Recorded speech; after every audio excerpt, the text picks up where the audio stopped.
अरे ये सखी, अरे कहा सखी बोला, काहे बड़ा मुहवा लटकौले बाड़ू, का दिक्कत बा?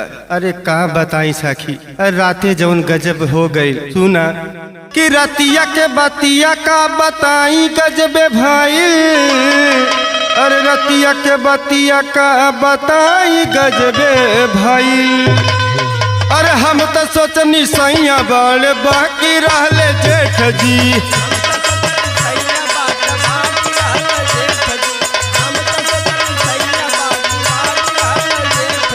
हम तो सोचनी सैया बड़ बाकी रहले जेठ जी हो, बाकी रहले जेठ जी। हम तो सोचनी सैया बड़ बाकी रहले जेठ जी।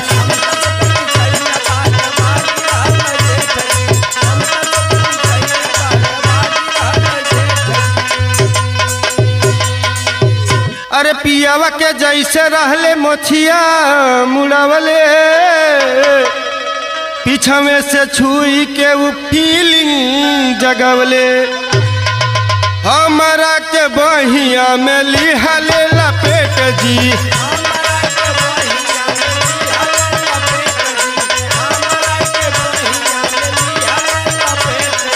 हमारा के बहिया में लिहले लपेट जी हो, लिहले लपेट जी।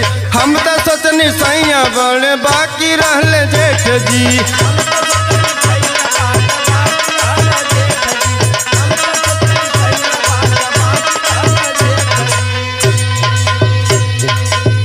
कि सोची सोची सखी हमारे उड़ जाला होश हो,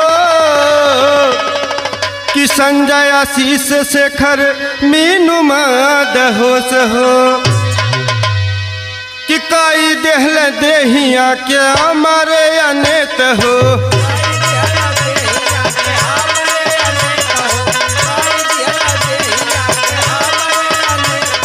काई देहल देहिया से हमारे अनेत हो, हमारो अनेत हो। हम तो सोचनी सैया बड़ बाकी रहले जेठ हो,